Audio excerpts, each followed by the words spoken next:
Gracias por continuar junto a nosotros en República. Seguimos con más entrevistas y ahora vamos a hablar un poco de coyuntura política. Retomaremos internas del FMLN, elección de magistrados de la Corte Suprema de Justicia, sentencia de inconstitucionalidad de la Ley Especial de Extinción de Dominio y también lo que promovió el Congreso de los Estados Unidos de información sobre funcionarios centroamericanos vinculados a corrupción y a narcotráfico. Esperamos que el tiempo nos lo permita, pero es un gusto para mí saludar a Roberto Rubio, director de Funde, y también a Jorge Dabú, expresidente de la ANEP.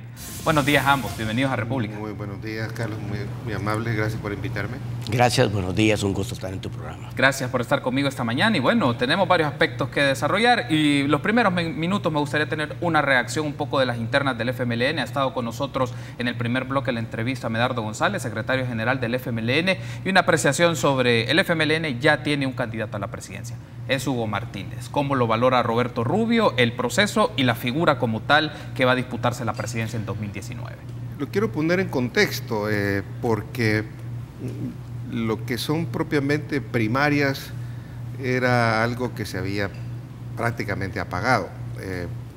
Digamos, se intentó el Frente, me acuerdo hace un tiempo, tuvieron temor por lo que ellos argumentaban que los iba a dividir, y digamos que lo que ha venido predominando desde entonces ha sido el dedazo, tanto en Arena como en el Frente.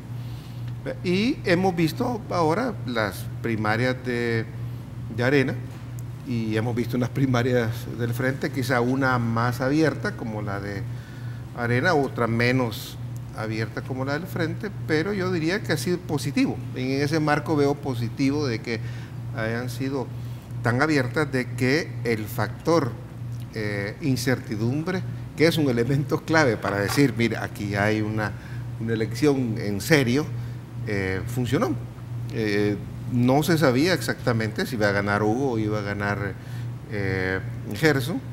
Claro, la situación cambió después de las elecciones, porque Gerson era pues el candidato, el ungido por la cúpula, y se da el caso de que el ungido por la cúpula no queda, y eso demuestra que pues había ese factor de incertidumbre. Ya algunos que estaban dentro quizás sabían que por dónde se estaba inclinando el voto y por dónde se estaban decantando los dirigentes, pero yo veo que ha sido positivo el resultado como proceso, con imperfecciones y todo lo que quieras también en Arena, pero veo positivo de que los partidos políticos mayoritarios entren en procesos de internos con ese factor de incertidumbre. Ahora bien, hay otro aspecto, Jorge, pues me gustaría escuchar su análisis sobre ello.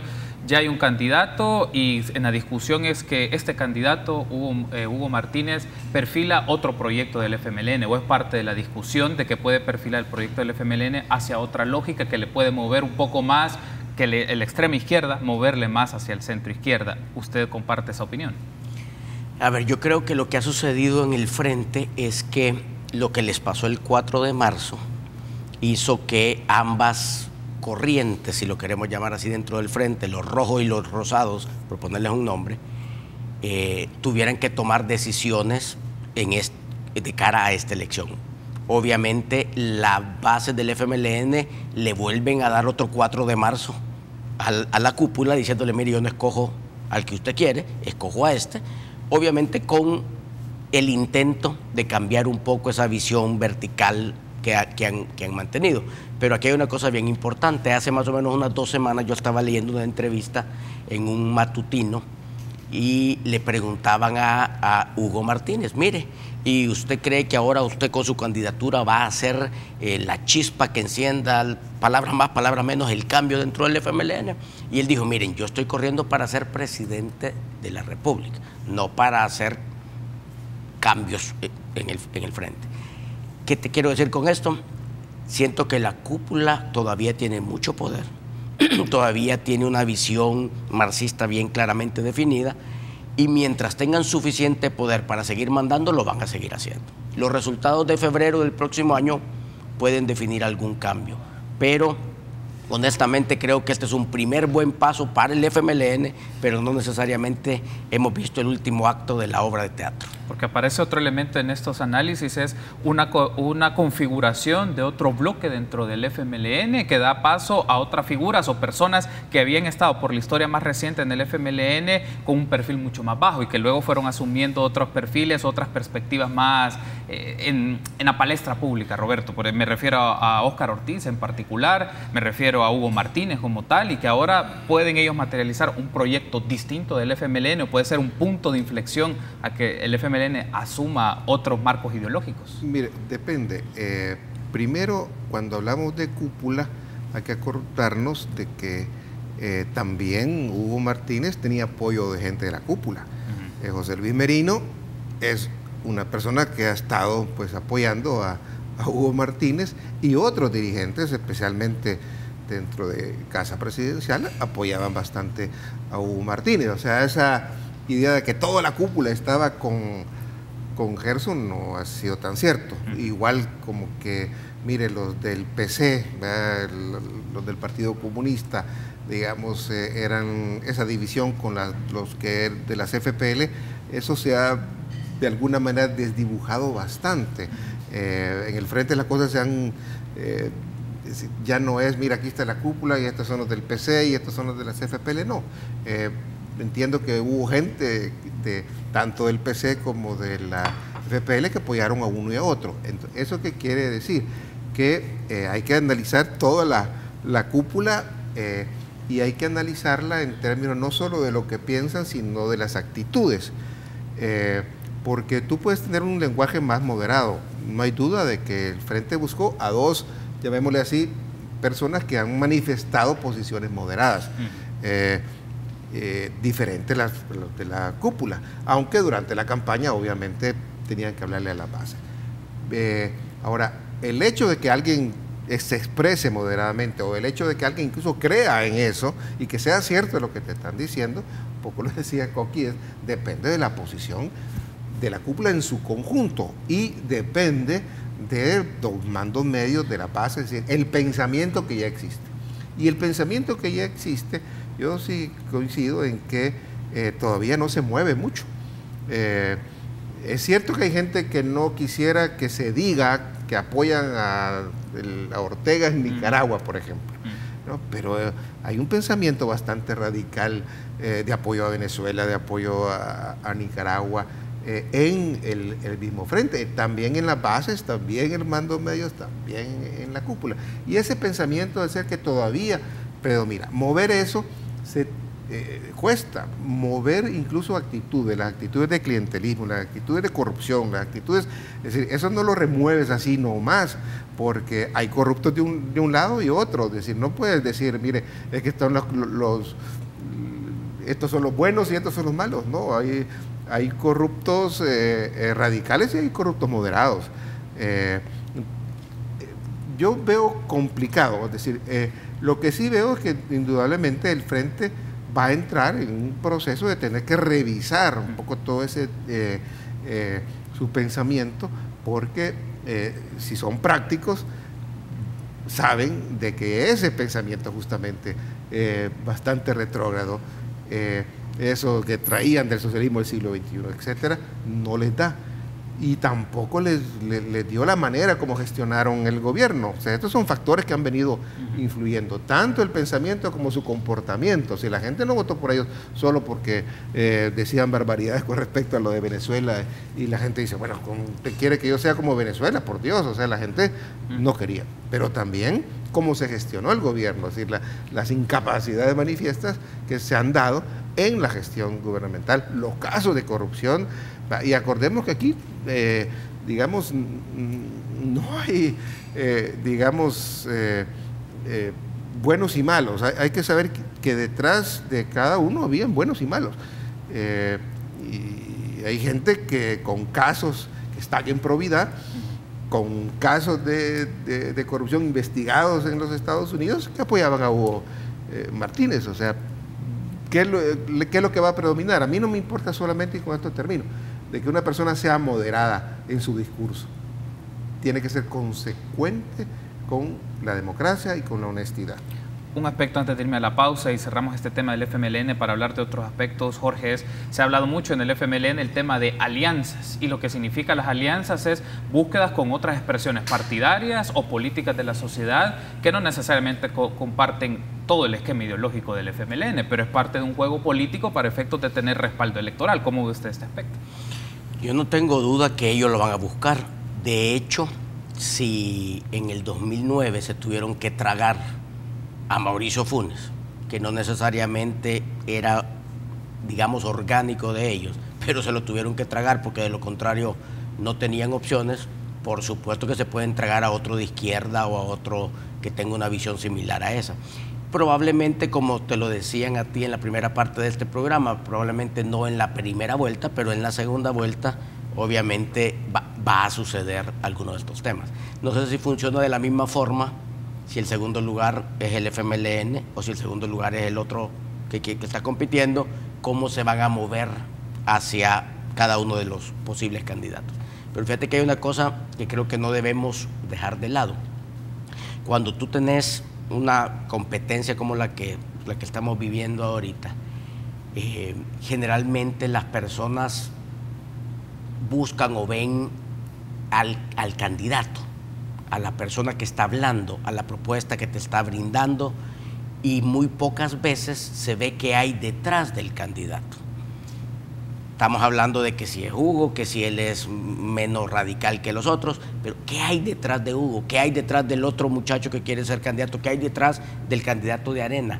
Hay una visión clara de la república, de la democracia, de la importancia de las instituciones, del respeto a la ley. O sea, tenemos que entender, y la gente debe entender, que las elecciones presidenciales, que aquí somos muy presidencialistas y en mucho la figura del presidente, va mucho más allá, que el análisis tiene que ser mucho más profundo y tenemos que decir, ok, ¿quién sería el ministro o quiénes son las opciones de ministros de seguridad, de Hacienda? ¿Cuál sería la visión fiscal de este gobierno según lo que piensan ellos como partido o como grupo?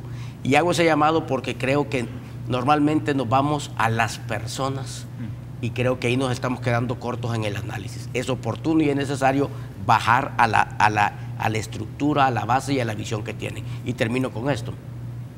Hugo Martínez, como canciller, apoyó en la OEA a Venezuela. Y él pudo haber dicho, no hombre, miren, no lo hagamos, o abstengámonos, o mantengámonos al margen de esto. O sea que donde manda capitán no gobierna marinero, que era uno de los temas que quedaron un poco sueltos. ¿Cuánto poder va a tener para cambiar eso? ¿O en cuánto tiempo? No lo sé. Primer buen paso, de acuerdo, pero hay mucho todavía que ver. Tengo que hacer una pausa. Al regresar me gustaría que hablemos del proceso de elección de magistrados a la Corte Suprema de Justicia, porque es un tema que ha estado en debate en los últimos días. Regresamos en minutos.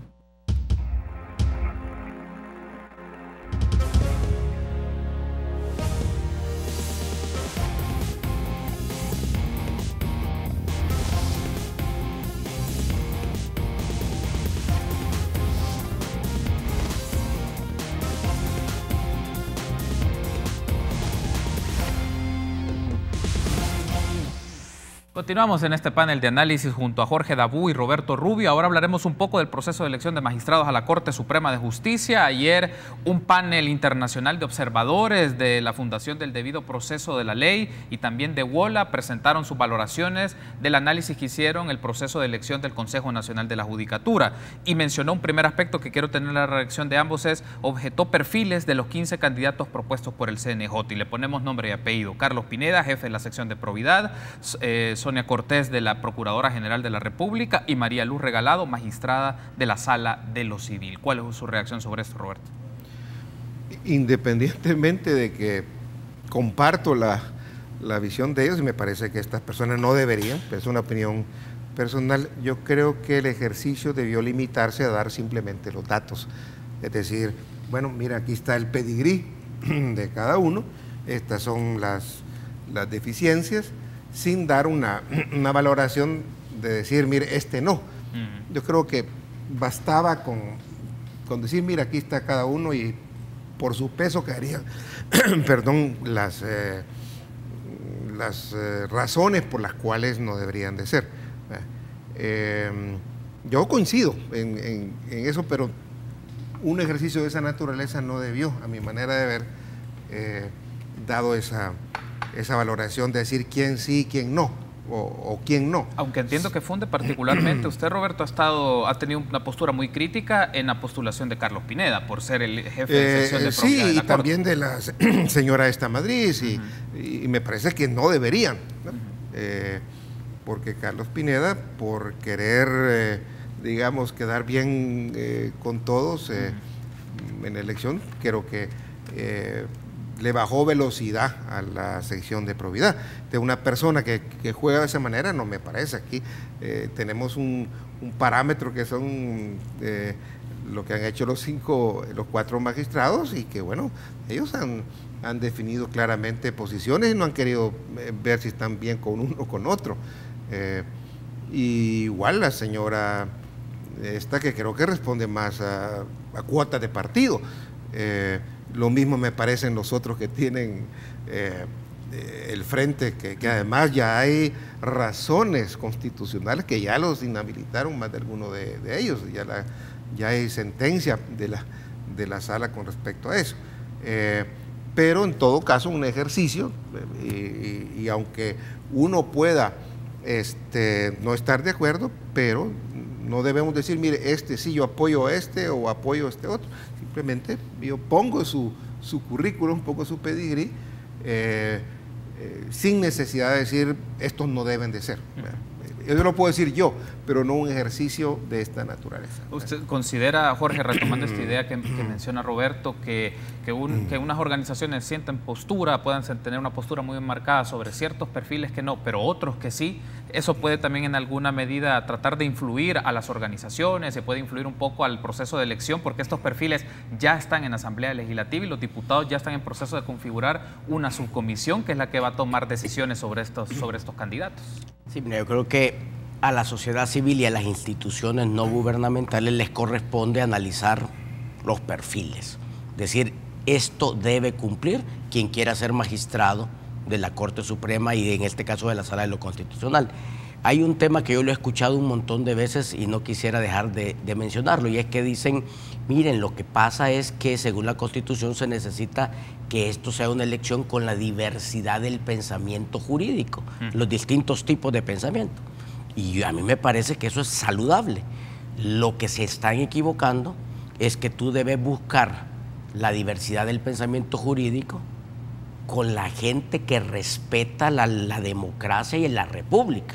Porque si yo, por buscar la diversidad, voy a ir a agarrar a uno que es anárquico, que allí hay algunos que lo son, que no les importa la división de poderes, que detestan la democracia, eso no entra dentro de ese ejercicio. Y lo he escuchado varias veces como para justificar a algunos de los que han sido electos en este proceso. Ahí hay gente que no tiene la capacidad, que no llegan ni a primera base para estar aspirando siquiera a estar en la Sala de lo Constitucional, y hay gente muy buena que tiene las credenciales, que tiene la posibilidad y la capacidad de hacerlo, y que sencillamente se han quedado afuera.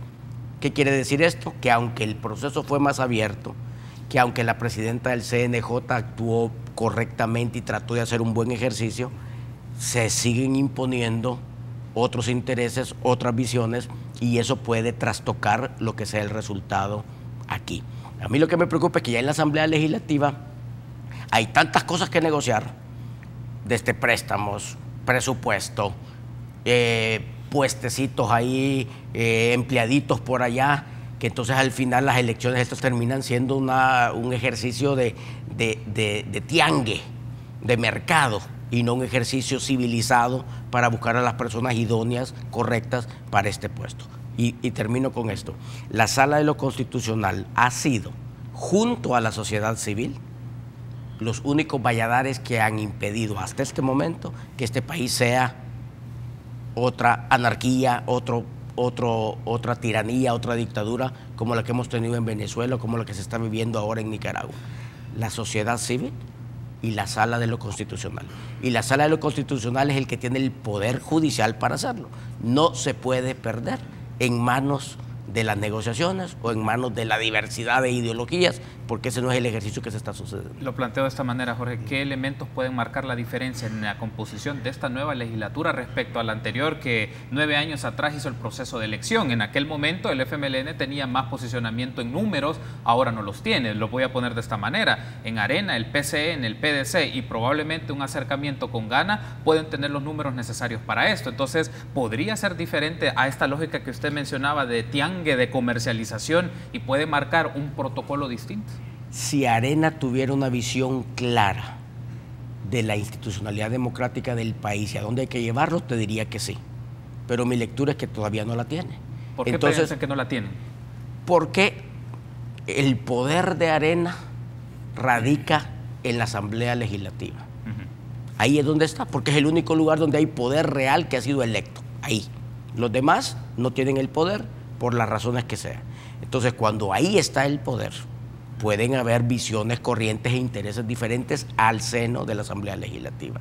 Ya no existe una visión clara de principios, de ideología o de hacia dónde se tiene que llevar a un buen puerto una elección de este tipo. Y eso es lo que a mí personalmente me preocupa, y lo digo con toda transparencia, porque creo que deben entender que este no es un ejercicio de decisiones o de intereses particulares, sino que aquí está la democracia y la institucionalidad del país, es lo que está en juego en esa elección. Y en eso no se puede jugar y no podemos llegar a un tiangue, sino que se tienen que buscar a los perfiles correctos. Ojo, no estoy diciendo al que es de derecha, no, estoy diciendo al que cumple con los requisitos, con la resolución de la sala y con lo que dice nuestra Constitución. Antes de irme a la pausa, Roberto, le escucho sobre esto. Se ha planteado la opción de un protocolo ad hoc para este mecanismo de selección. ¿Podría ser eso una opción o una posibilidad, considerando que el reglamento interior de la Asamblea Legislativa suele ser muy laxo en estos procesos y quedan a discreciones de negociaciones políticas, como lo mencionaba Jorge? Mire, es una buena salida para introducirle mejoras al proceso. Por ejemplo,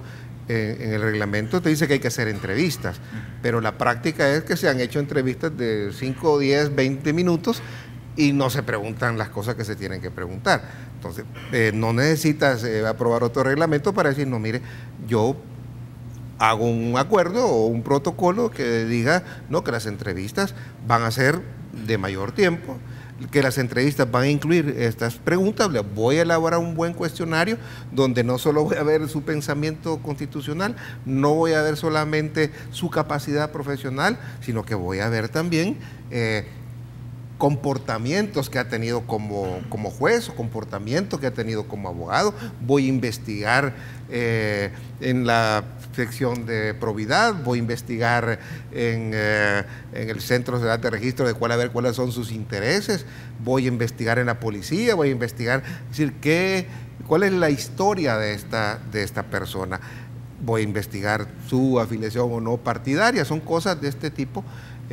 Entonces, yo creo que viéndolo también, a mí me gusta ver siempre las cosas también, el lado positivo que tiene. Y el lado positivo es que nunca ha habido tanto interés de la sociedad, de organizaciones ciudadanas por este proceso. Y ahora es más transparente que antes. Es bien imperfecto, se han colado la mayoría que no deberían de esos 30, la mayoría no deberían de estar ahí, y se han colado, pero sin embargo, bueno, se logró algo. Y la negociación, esto va a ser una negociación al final.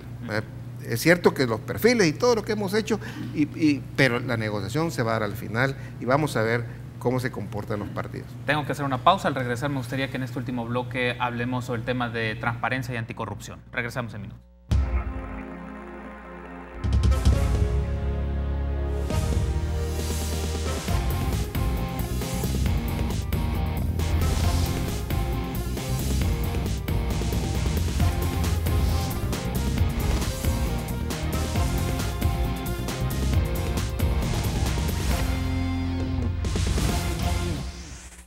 Gracias por seguir junto a nosotros en República. Continuamos platicando con Jorge Dabú y Roberto Rubio. Ahora me gustaría este bloque que lo aprovechemos para temas de transparencia y anticorrupción.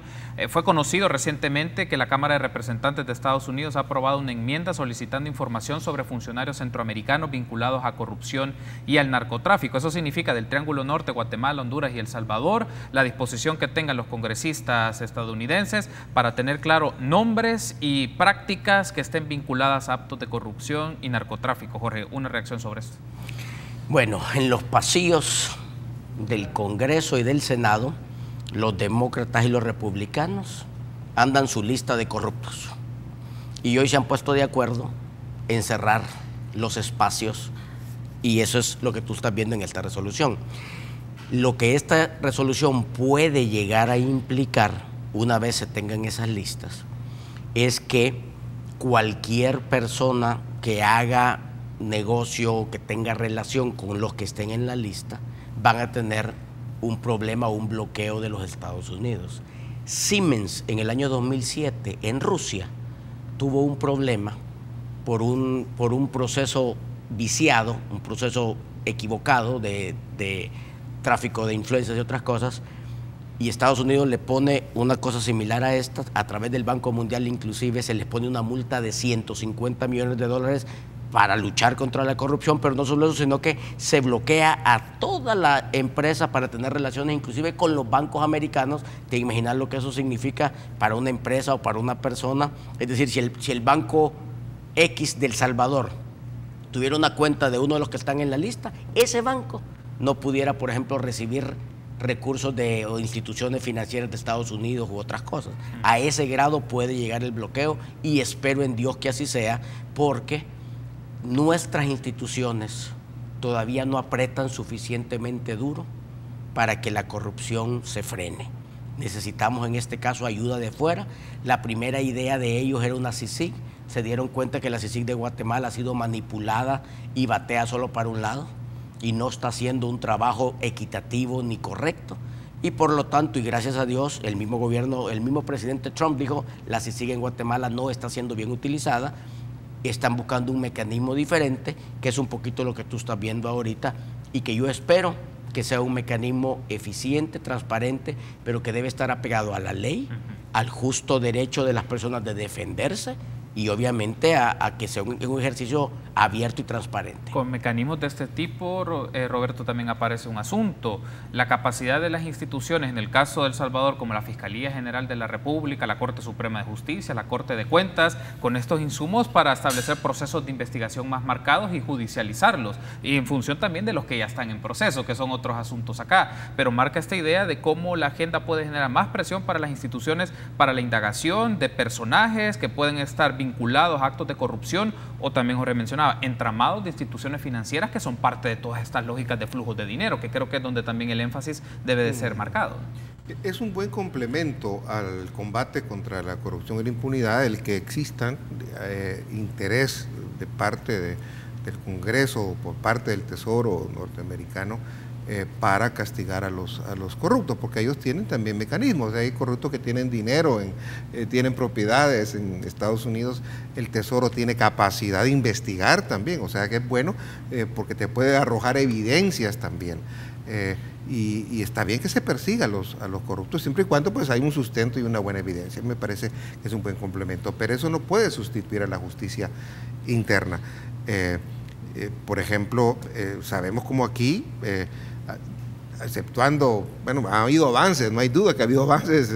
Tenemos un expresidente pues en el pasillo de la justicia, también tenemos un presidente que fue condenado al menos civilmente, que está por el momento exiliado en Nicaragua, a ver cómo le va, a ver para dónde agarra después. Pero sí se ha notado de que ese ímpetu que tenía la Fiscalía, por ejemplo, se desacelera. El ímpetu que tenía la sección de probidad también se desacelera. Es cierto que a veces hay problemas que no tienen que ver con la voluntad, porque son a veces por fallas del fiscal o fallas de la manera como se investiga en probidad, etcétera.